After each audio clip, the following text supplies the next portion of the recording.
Idi Amin's life began far from the centres of power he would one day command. He was born in a simple mud hut in the West Nile district of northern Uganda, near the border of Sudan. The year was likely 1925, though no written record was kept. At the time, the region was without hospitals or trained medical care. Birth took place at home, guided only by tradition and the hands of local midwives. Amin's mother was weak from years of poor nutrition, and her labour was long and agonising. Those assisting feared she might not survive. Shortly before dawn, the cries of a newborn finally broke the night. The child was unusually large, weighing nearly 12 pounds. Villagers understood at once why the birth had been so difficult. Life did not grow easier in the years that followed. Amin's father earned a small living as a farmer and keeper of goats. The land was harsh and often unproductive. During seasons of drought, the community struggled with hunger. Villagers turned to traditional practices, arranging stones in patterns on the ground and calling upon spirits to bring rainfall. Sometimes the rains came, often they did not. When Amin was still young, his mother left West Nile after a severe dispute with his father. She took her sons south to Uganda, a more fertile region near the capital. There she worked long days in the fields of a sugarcane plantation. Amin attended school for a short time, though formal education remained limited.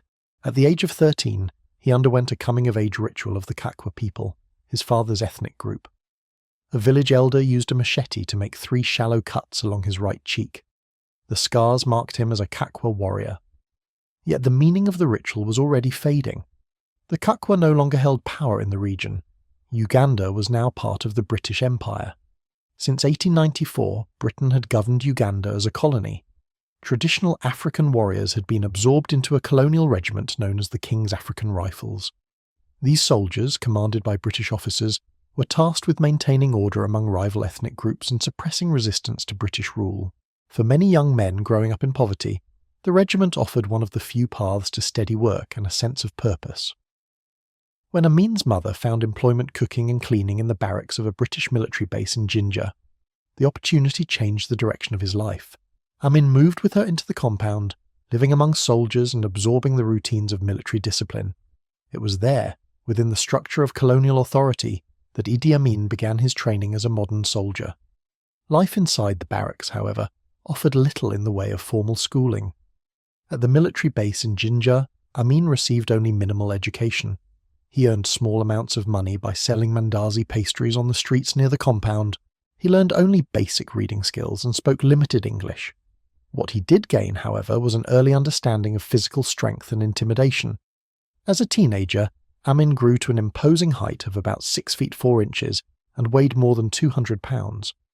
He soon developed a reputation as a bully, using his size to dominate other boys around the base. This physical presence did not go unnoticed. British officers stationed in Jinja saw in him a young man with potential, someone who could be shaped into a disciplined soldier.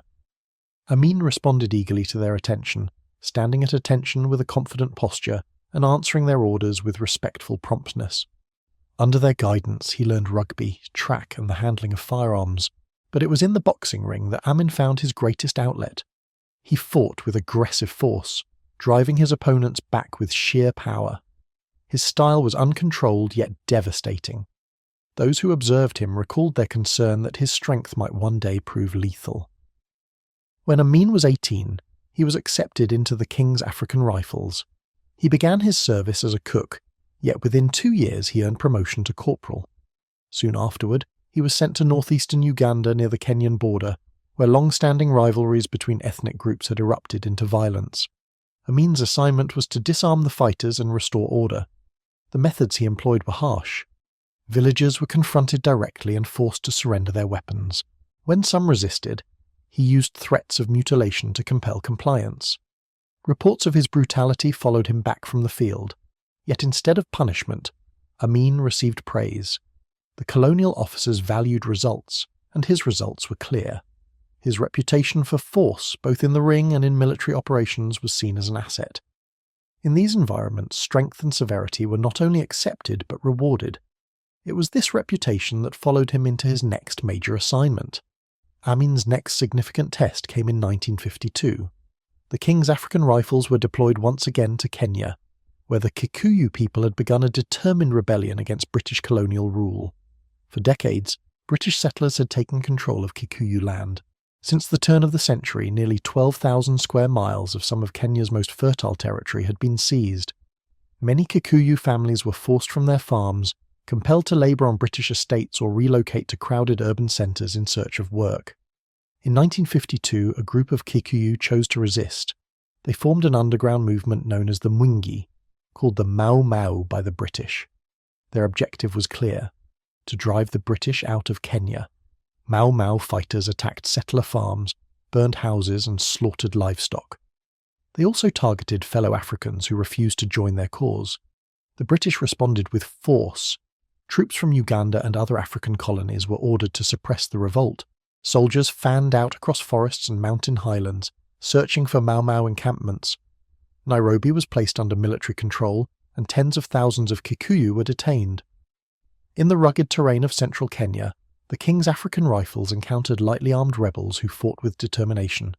Accounts from the period suggest that Amin's E Company and other units mutilated the bodies of captured rebel leaders and displayed them publicly, intending to frighten others into surrender.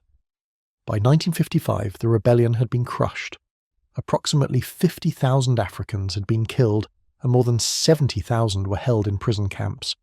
The Mau Mau uprising came to symbolise one of the most brutal periods of British colonial rule in Africa. For his service during the campaign, Idi Amin was promoted to the rank of Effendi, the highest position available to an African in the colonial army. Yet the Mau Mau conflict also marked a shift in the British Empire. The rebellion revealed the growing cost of colonial control. Independence movements gained momentum across the continent, and the British government began preparing to withdraw. African soldiers would be needed to lead the new national armies, and promising recruits were singled out for advancement.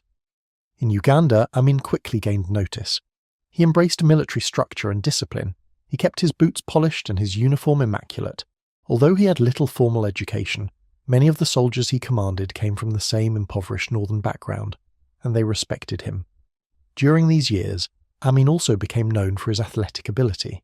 He won the Army Boxing Championship in 1951 and soon held Uganda's light heavyweight title, defending it many times. Rumours of his conduct in the field continued to circulate, but British officers largely ignored them. Amin remained a favoured and rising figure, even as the evidence of further killings began to surface on the eve of Uganda's independence. Those concerns would soon return with greater force. At the start of 1962, during the dry season, Idi Amin was sent once again to the Kenyan border on a new assignment. He now held the rank of lieutenant, one of only 2 native-born officers serving in the Uganda Rifles. He had been stationed in this region once before, and disturbing stories had followed him back. This time, those stories would grow louder and far more detailed. His orders were to disarm cattle raiders in the Turkana district. Soon, reports spread that Ugandan troops were shooting villagers and leaving the bodies exposed on the plains, where hyenas roamed freely.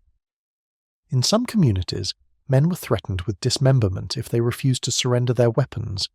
In one village, 8 men were mutilated before the 9th finally revealed where the weapons were hidden. The accounts reached Nairobi. The Deputy Governor of Kenya contacted Sir Walter Coutts, the British Governor of Uganda, describing scenes of shocking brutality. In one village, a dozen men had been beaten to death. Autopsies showed crushed chests, evidence of heavy hammers or trampling. In another, several men had been tortured and executed while their families were forced to bury them. The reports named Lieutenant Idi Amin as the man responsible. The Deputy Governor demanded that Amin be arrested, stripped of rank and tried. Governor Coutts agreed that discipline was warranted, but the timing was critical. Uganda had just elected its first Prime Minister, Milton Obote, who would take office when the country gained independence later that year. Coutts urged Obote to act. Yet Obote hesitated. Amin was one of only 2 Africans in the upper ranks of the military. Charging him might endanger the loyalty of the troops, at a moment when stability was essential. Instead of a court-martial, Obote recommended a severe reprimand. In one of the final acts of the departing colonial administration, a British inquiry cleared Amin of responsibility for the Turkana killings. Rather than facing punishment, he received a promotion. So, when Uganda celebrated its independence on October 9, 1962, Idi Amin stood among the honour guard, wearing the polished uniform of a captain in the newly formed National Army.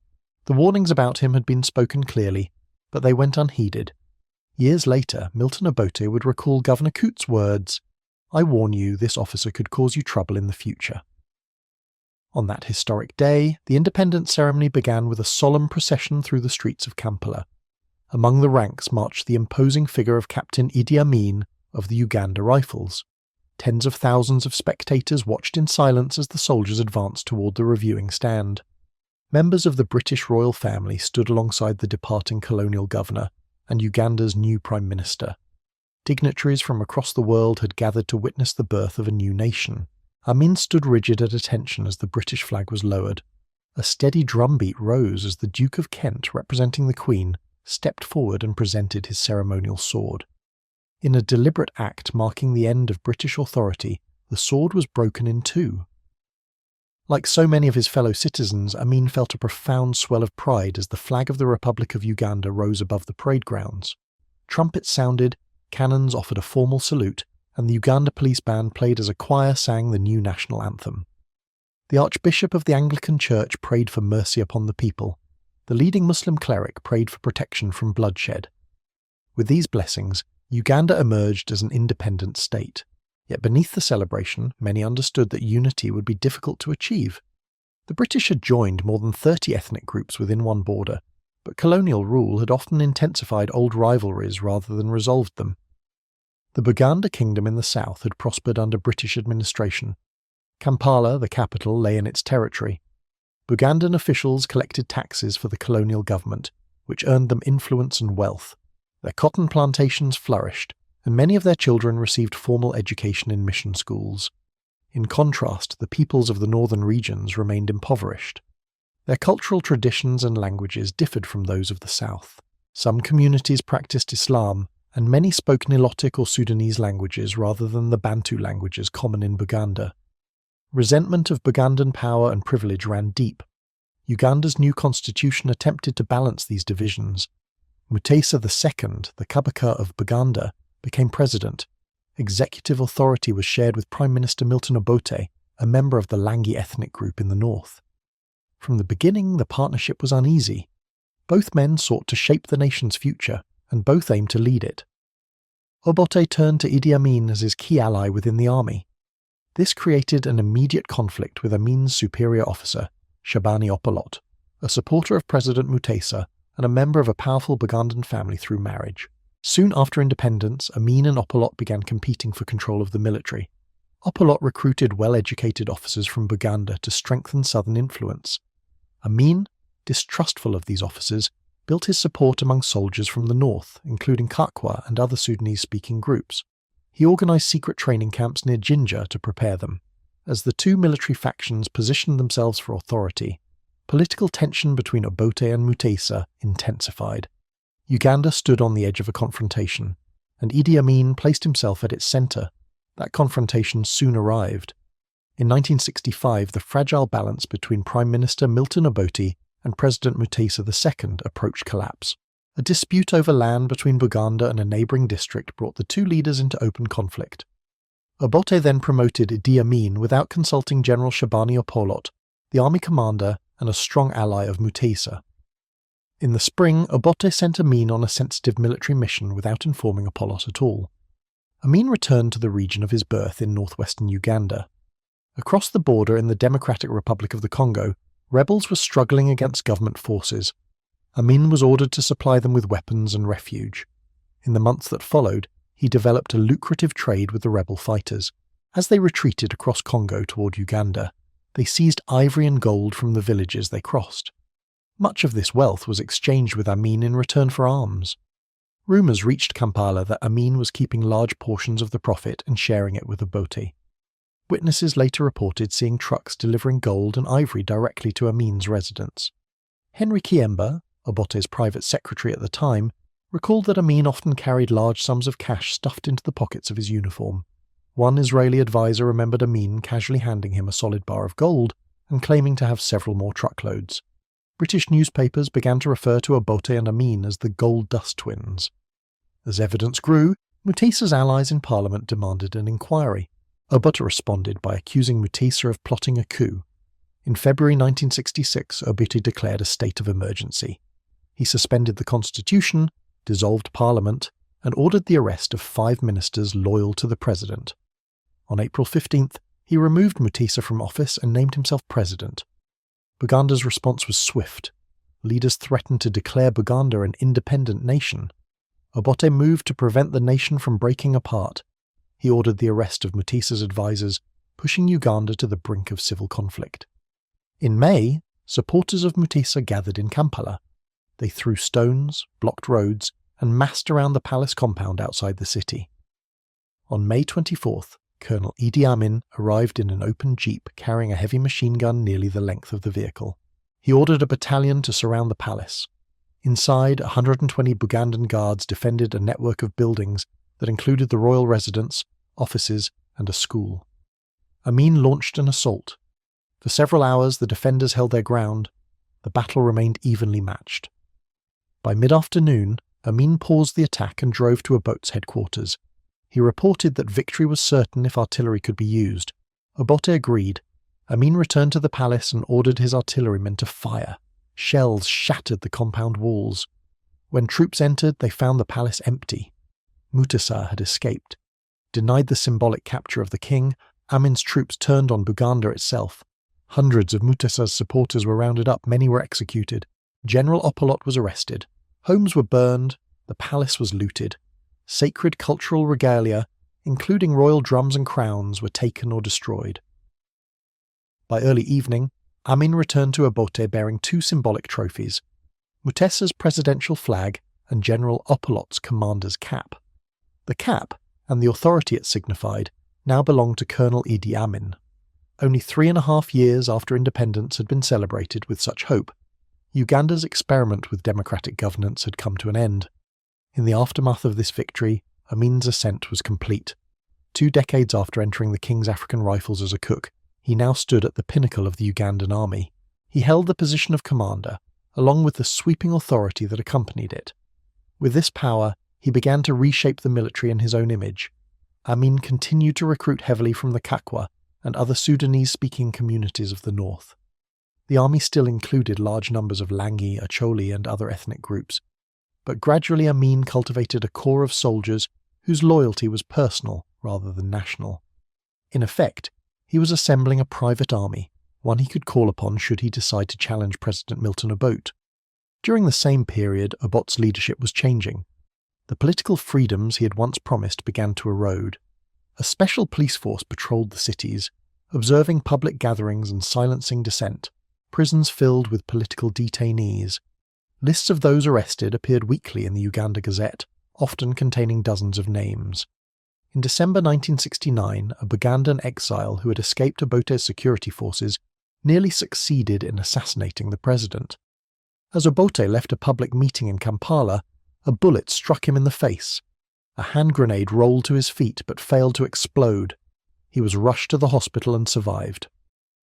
When 2 officers arrived to inform Amin of the attack, he reacted unexpectedly. Believing that the soldiers had come to kill him, Amin fled.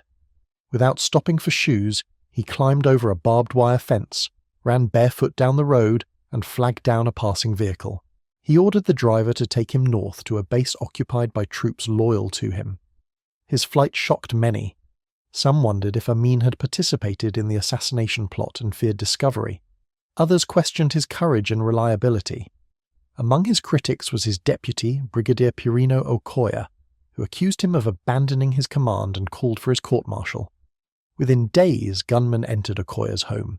He and his wife were shot and killed.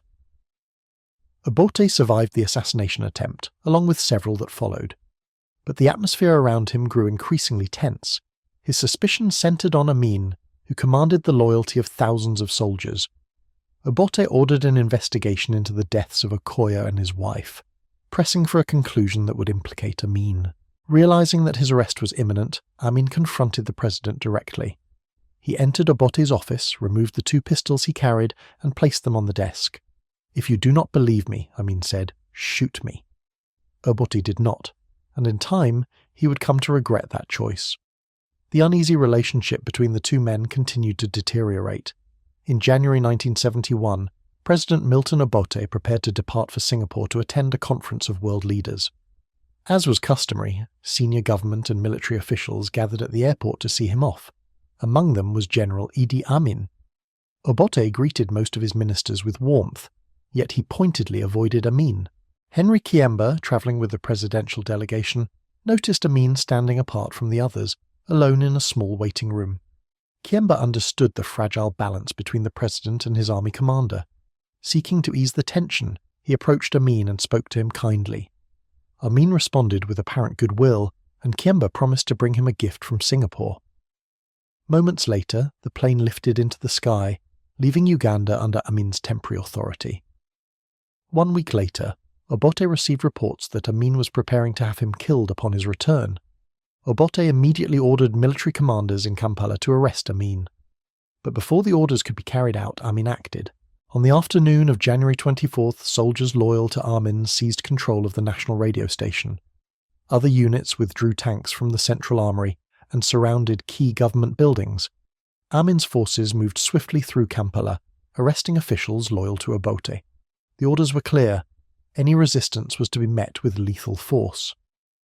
Within hours, Amin controlled the capital. Throughout the night, his troops captured military installations across the country. Officers who remained loyal to Obote were arrested or killed. By morning, the coup was complete. It had taken place with speed, precision, and little public warning. Signs of violence remained for a short time. Bullet-ridden vehicles stood abandoned in Kampala and at Entebbe airport, the victims of failed escape attempts. 2 priests caught in the crossfire were among the dead. Yet many Ugandans welcomed the change. After years of increasing political repression, Obote had lost the trust of much of the population. Amin's rise appeared, at least initially, to offer hope of renewal. Amin declared himself president of Uganda. He announced a general amnesty for former officials except Obote, who was to be captured and returned dead or alive. When Henry Kiemba returned from Singapore, he expected arrest. Instead, Amin greeted him with a smile. He asked whether Kiemba had brought the promised gift. Kiemba presented a radio and cloth for Amin's wife. Amin accepted them warmly, then offered his own reassurance. "Go home for the weekend," he said. "Come back on Monday. Continue as if nothing has changed." As Kiemba drove away, the streets appeared calm. The damaged vehicles had been removed. The violence, though recent, had been swept from view. The coup had succeeded, and Idi Amin now held power. In the weeks that followed, Amin moved quickly to shape his public image. He rose to national and international prominence, speaking confidently of restoring democracy to Uganda. The new president pledged to hold free elections for both parliament and the presidency. He also signalled reconciliation. 55 political prisoners held since the assault on President Mutesa's palace were released. Amin even freed his former rival, General Shabani Opolot, and granted him the salary he had lost during his years in prison. Mutesa himself had died in exile in London 3 years earlier. Amin ordered that the former king's body be returned to Buganda, where he arranged an elaborate state funeral. The gesture reassured many who feared that Uganda's political divisions could not be healed. Nations abroad responded quickly. Governments congratulated Amin, praising the end of Obote's rule. International newspapers described the takeover as a bloodless coup. Although Obote, now in exile in Tanzania, urged African leaders to withhold recognition, Uganda's 2 strongest foreign partners, Great Britain and Israel, recognized Amin's government at once and pledged support. Amin appeared energized by the sudden wave of approval. For nearly a month he travelled across Uganda by helicopter, stopping in towns and villages. Crowds gathered wherever he landed. He wore a simple military uniform, smiling as he greeted people face to face. Villagers danced, sang, and treated him as a figure of renewed national promise. At times, Amin joined the dances himself, and on some occasions played the accordion. In one region, local ranchers presented him with more than 900 head of cattle. During these visits, Amin spoke directly to the needs of the communities he encountered. If he learned of poor medical care, he publicly summoned the Minister of Health and ordered the construction of a hospital. If roads were lacking, he pointed to the Minister of Works and demanded improvements at once. His manner suggested immediacy and personal concern. Many Ugandans began calling him Big Daddy, believing their leader genuinely cared for them. Yet subtle signs of another reality were present. The bullet-riddled vehicles quietly removed after the coup, the silent soldiers who followed closely at Amin's side, the uneasy sense that decisions could shift suddenly and without explanation. For the moment, however, those concerns were overshadowed. In the first months of Amin's rule, hope proved stronger than doubt. Many Ugandans chose to believe that a new and better chapter had begun. That sense of optimism, though genuine, did not last. Idi Amin's national tour had given his new government the outward appearance of unity and celebration. Crowds had cheered his arrival in villages and towns across Uganda. Yet, while the president presented a warm and familiar public face, reports of violence began to surface from military barracks and high-security prisons. Those who managed to escape spoke quietly of what they had witnessed before fleeing into hiding. Supporters of Obote crossed the border and shared their accounts with foreign journalists. Gradually, the truth became clear. The coup that many believed to be bloodless was entering a far more brutal phase. Before Amin rose to power, a large portion of the Ugandan army had been composed of Asholi and Langi soldiers. These groups had long supported President Obote, who was himself Langi. When Amin seized control, some of these soldiers fled. Others hesitated, uncertain of their fate. Amin assured them, as he had assured former government officials, that they would be treated fairly if they returned to duty. Many believed him. Those who returned were soon detained. In February and March of 1971, troops loyal to Amin began rounding up Asholi and Langi soldiers throughout the country. Trucks arrived daily at Makindi prison in Kampala. Prisoners, bound and beaten, were forced inside. The military police running the facility named its most feared cells Singapore and Dar es Salaam, referencing the two cities tied to Obote's departure and exile. Although Amin continued to speak publicly about democracy, Makindi operated as a place of systematic killing. Few who entered the Singapore cell ever emerged. Executioners were instructed to use bayonets and machetes so that ammunition would not be wasted. Joshua Wakoli, a former minister under Obote, witnessed the aftermath. On March 6th, he and others were ordered to wash the cell floor after 36 officers had been hacked to death inside it. Wakoli later recalled that the blood lay in a thick layer across the concrete. Another site of mass killing was the Malia barracks in Kampala. On March 7th, guards confined 32 Acholi and Langi officers in a room filled with explosives. The explosion was heard across the city. When questioned, an army spokesman claimed it had been the disposal of a defective bomb, adding that several more would soon be destroyed. The violence escalated. In April, more than 600 Acholi and Langi troops were killed while attempting to cross into Sudan. In May, Amin authorized soldiers to shoot anyone suspected of criminal behavior. Military police were granted the power to hold detainees indefinitely, without trial. Amin also pursued personal vengeance. Officers who had accused him of involvement in the murder of Brigadier Pierino Okoya were detained and later executed. Those connected to the investigation of Amin's gold dealings in Congo disappeared. Within months, 13 of the army's top 23 officers were gone. Amin often deceived his victims before ordering their deaths. By the time the truth became clear, escape was no longer possible. Ahmed Oduka learned this with devastating clarity. Oduka, once the respected bandmaster of the Uganda police band and the man who exposed Amin's earlier plot to kill Obote, had fled to Kenya after the coup. But hearing that many former officials had returned safely, he chose to come home. An aide from Amin's office assured him that the president admired his work and wanted him back. Upon his return, Amin greeted him warmly. He thanked Oduka for his service and spoke with familiarity. As Oduka stepped out of the room, Amin smiled and wished him well. The moment the door closed, Amin instructed an officer to bring Oduka to Malia. He then suggested, almost casually, that a minister accompany the officer and witness the result. Half an hour later, the minister arrived. Oduka lay on the floor of the cell. His skull had been crushed. Such acts, carried out quietly and with intention, rarely reached public view. By the summer of 1971, few outside Uganda grasped the scale of violence unfolding within the country. Some Tanzanian newspapers reported accounts of killings, but many observers believed these stories were exaggerated by supporters of the exiled Milton Obote. That perception began to change only when the violence reached foreign citizens. In July, a young American journalist from Detroit, Nick Stroh, travelled to Kampala to report on the new regime. He had heard persistent accounts of mass executions at the Mbarara Army barracks, nearly 170 miles from the capital. The reports claimed that soldiers loyal to Amin had killed more than 150 Acholi and Langi troops, their bodies buried in shallow mass graves. Against the advice of colleagues, Stroh decided to investigate. He travelled to Mbarara with an American academic, Professor Robert Seedley. There, they attempted to question Major Juma Iga, the second in command of the regiment. What followed was never fully reconstructed. An argument broke out, and both men were arrested. They disappeared soon afterward. Days later, Major Iga was seen driving Stroh's blue Volkswagen. The United States demanded answers. After months of silence, Amin agreed to a formal inquiry, appointing a British judge, David Jeffreys Jones, to oversee the investigation. Jones accepted reluctantly, later describing the assignment as mission impossible. While the inquiry stalled, the killings continued. At the Ginger Barracks, prisoners were massacred. The buildings were bulldozed to conceal the evidence. When questioned, Amin claimed the dead had fallen in a border clash with Tanzania.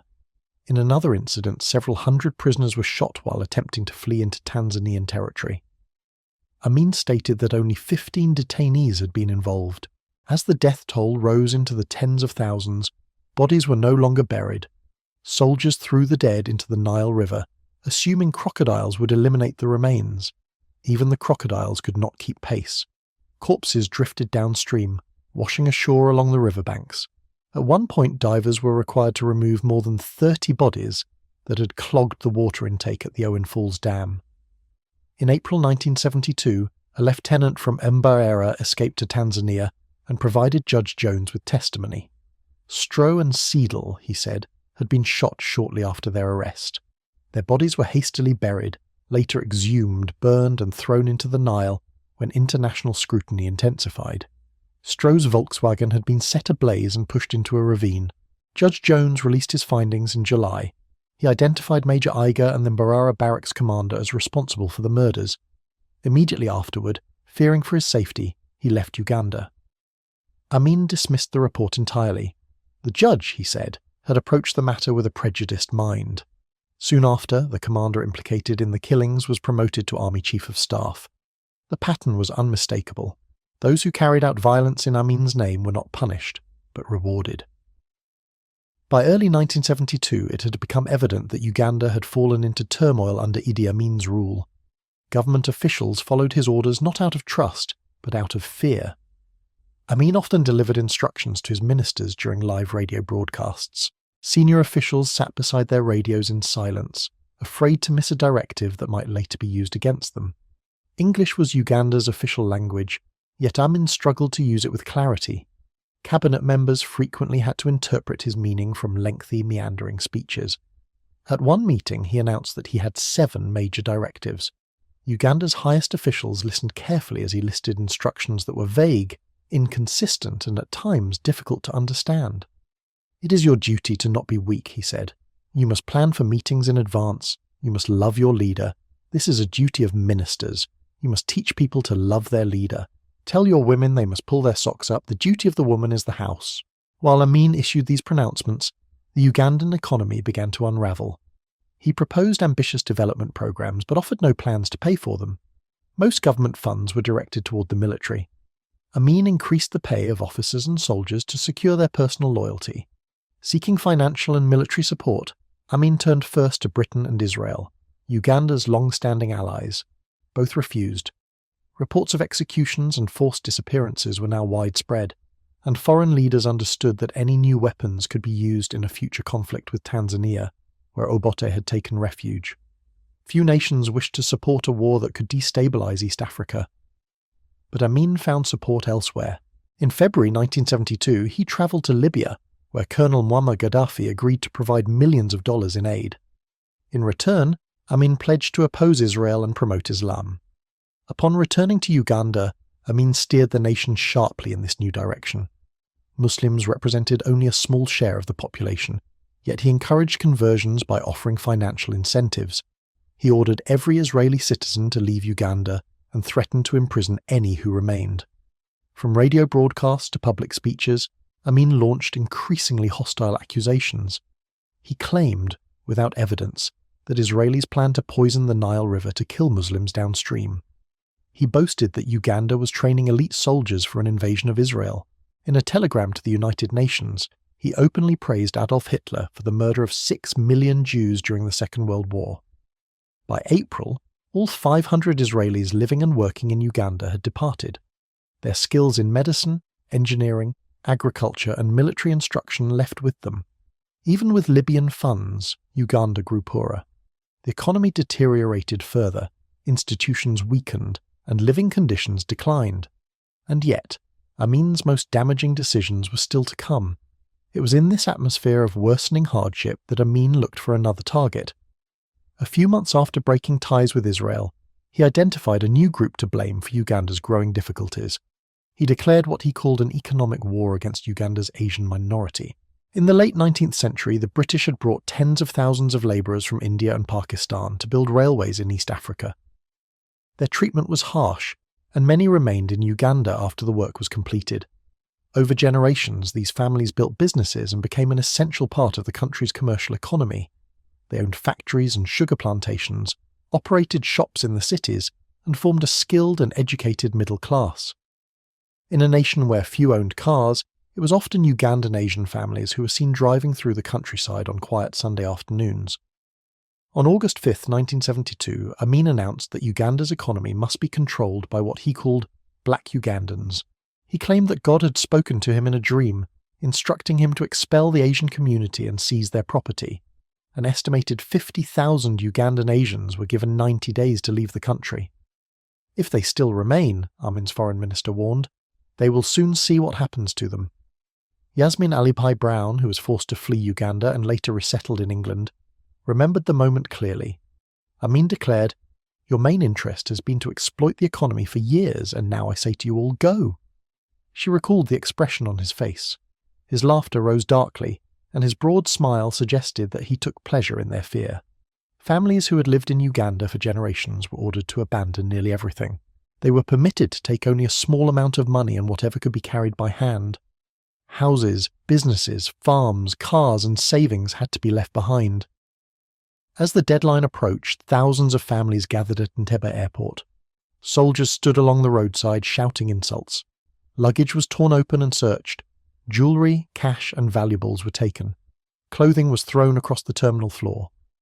Once the Asian community had been driven out, Amin began redistributing their homes and businesses to his supporters. He walked through the business districts of Kampala with an aide, pointing to shops, factories, hotels and offices. Names were assigned to properties in rapid succession. The result was immediate and devastating. Many of the new owners had no experience in managing enterprises. Factories broke down for lack of maintenance. Shops closed when inventory ran out or was given away. Industries that had once supported the national economy collapsed. What Amin called an economic war displaced 50,000 people. It also crippled Uganda's commercial infrastructure and deepened the hardship faced by the citizens he claimed to champion. It was against this backdrop of growing economic strain that a new crisis emerged. In the autumn of 1972, former President Milton Obote provided Idi Amin with the justification he needed to release yet another wave of violence across Uganda.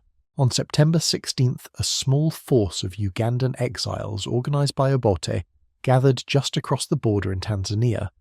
They loaded a limited supply of machine guns and grenades into 27 trucks.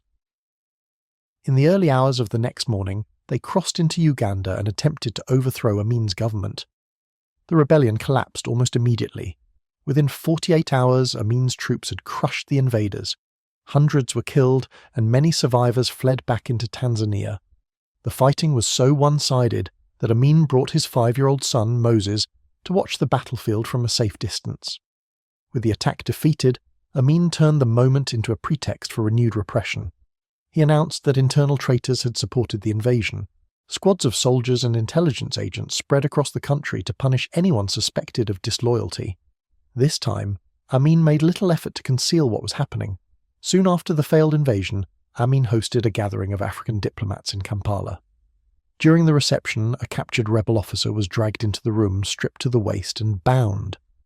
In full view of the guests, Amin interrogated him.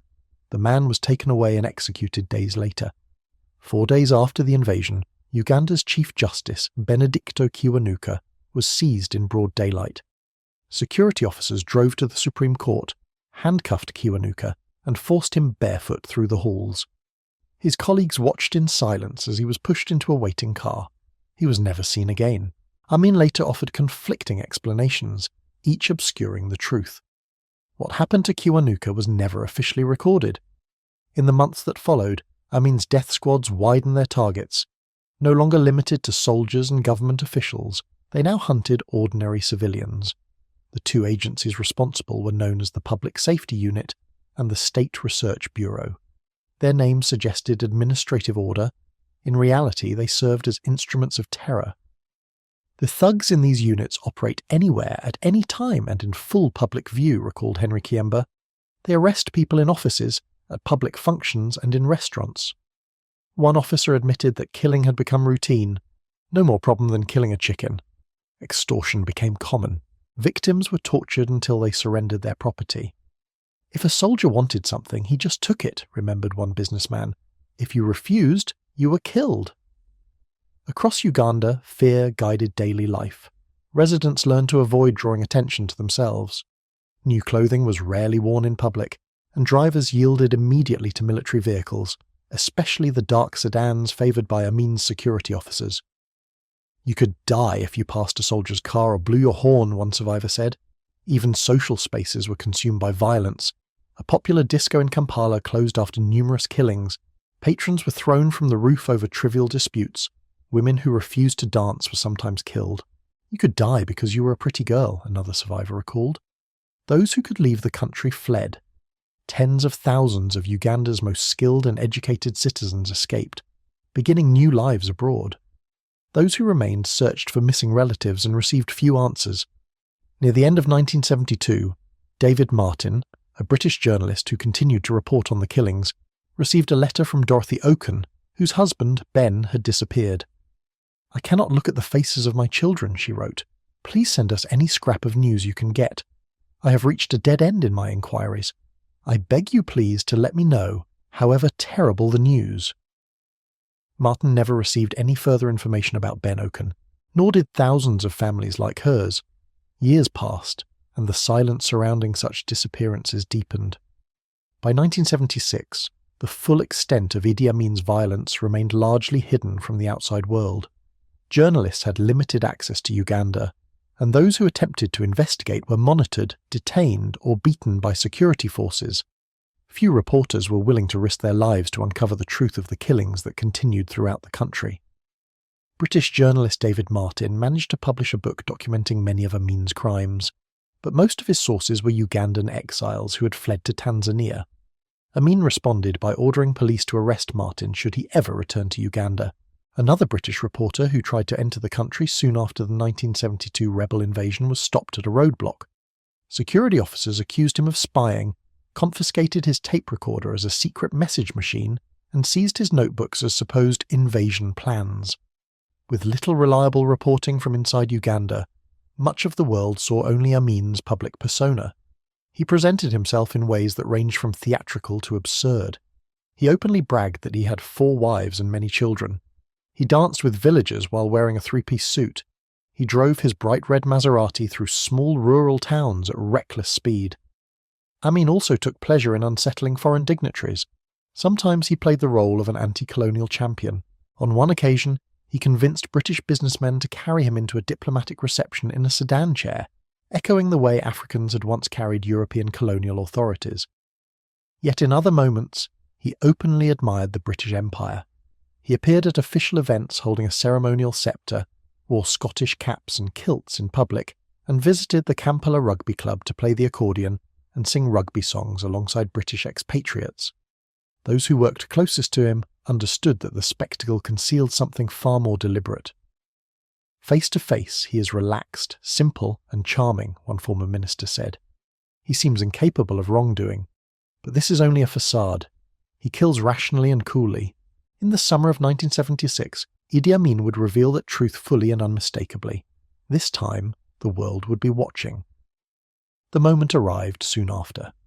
On June 27, 1976, an Air France jet carrying nearly 250 passengers from Tel Aviv to Paris was hijacked by pro-Palestinian militants.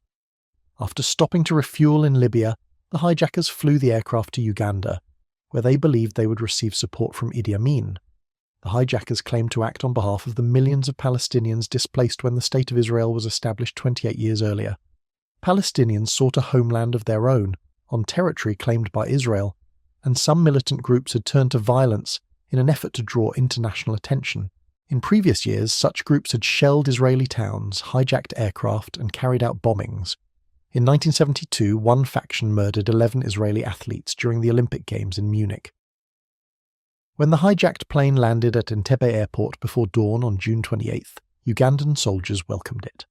The passengers were moved to a disused section of the terminal and held at gunpoint. Amin personally took charge of the situation. He assisted the hijackers in preparing their demands, which called for the release of 53 imprisoned Palestinians held in several countries. If the prisoners were not released by July 4th, the hijackers declared the hostages would be killed. The world watched as the crisis unfolded. Amin appeared to relish the attention. According to Henry Kiemba, he enjoyed the possibility of humiliating Israel on the world stage. "Now I have the Israelis fixed," he said confidently. But Israel had no intention of submitting.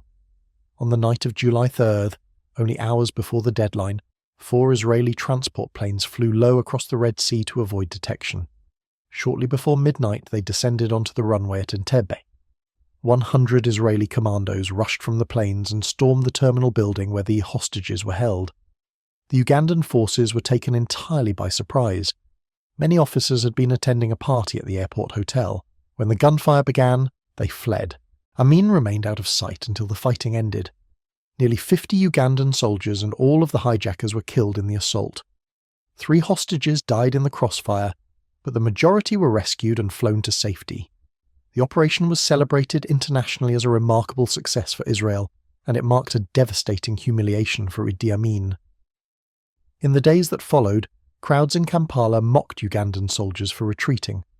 Soldiers responded by beating civilians in the streets. Amin expressed his anger in a far more brutal manner. One hostage had not been rescued. Dora Bloch, a 75-year-old woman, had choked on food the day before the raid and been admitted to a hospital. Amin sent security agents to seize her. Frail and unable to stand, she was pulled from her bed as hospital staff and patients looked on in horror. She was driven away in silence. Hours later, her body was found by a roadside outside Kampala. She had been beaten, stabbed, and shot. Her death reverberated far beyond Uganda's borders. The murder of Dora Bloch marked the beginning of Idi Amin's decline. Encouraged by Amin's weakening international standing, Ugandan exiles based in Tanzania launched a series of border attacks.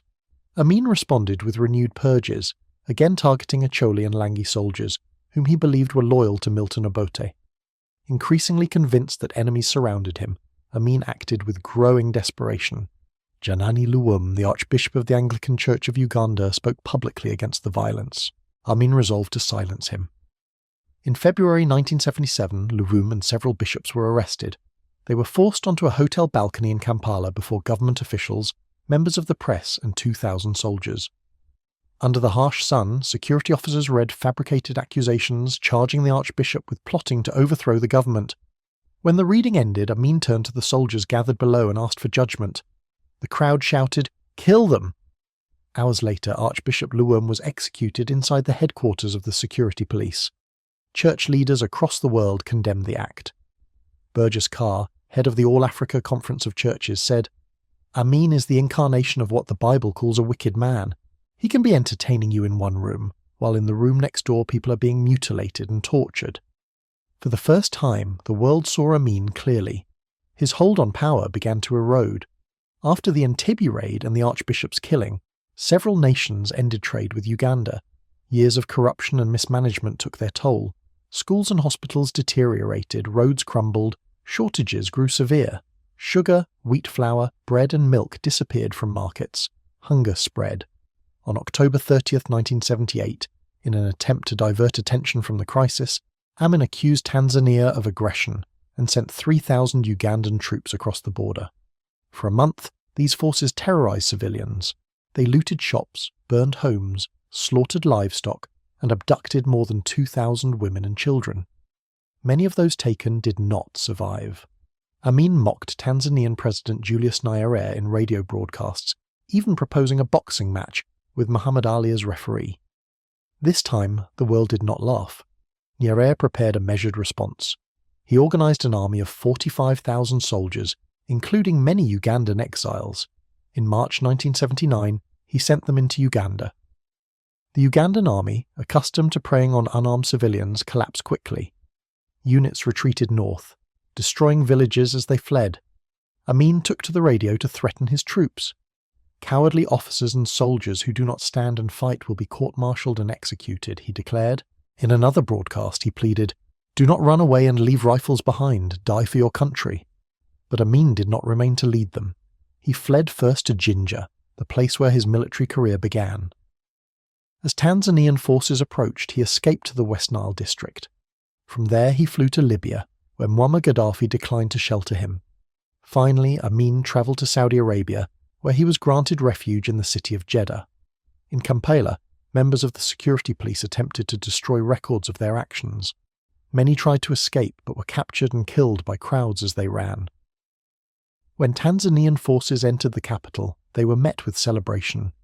People lined the streets, cheering, singing and throwing flowers. Uganda's 8-year nightmare had come to an end. But the legacy of Idi Amin did not disappear with his flight from Kampala. In the summer of 2003, 25 years after he was forced from power, Idi Amin lay dying in exile in Saudi Arabia. One of his wives appealed to Uganda's president, Yoweri Museveni, asking that Amin be allowed to return so he might spend his final days in his homeland. Museveni, who had served in the forces that drove Amin from Uganda in 1979, replied that he would be permitted to return only if he was prepared to answer for his crimes. Amin never came home. He died on August 16, 2003, without ever facing justice. During the 8 years he ruled Uganda, Amin and his followers murdered an estimated 500,000 people. Soldiers, civil servants, teachers, lawyers, business owners, doctors, police officers, artists, journalists, engineers, politicians, and ordinary citizens alike were arrested, tortured, and executed at his command. Yet he was never tried or punished for the suffering he inflicted. Instead, Amin lived comfortably in Saudi Arabia. The government provided financial support, which he used to buy a house and several cars. He spent his days swimming, fishing, and watching boxing on television. Until the end of his life, he denied any wrongdoing. He claimed that accusations of mass murder were invented by political rivals. He once told a journalist that he hoped to be remembered as a great athlete. History has not granted him that wish. Idi Amin is remembered as one of the 20th century's most brutal dictators. He took power amid hopes for a free and independent Uganda, then shattered those hopes and left the country in turmoil. After he fled, Uganda endured years of conflict and emerged as one of the poorest nations in the world. Under President Museveni, Uganda has since experienced periods of economic recovery and political stability. Yet the lasting effects of Amin's rule remain visible. Entire industries were disrupted after the expulsion of Uganda's Asian community. Hundreds of thousands of children were left without parents. And the fear he cultivated took decades to fade. The legacy of Idi Amin stands as a stark reminder of how a single leader's brutality can fracture a nation and leave deep scars that endure long after the violence has ended.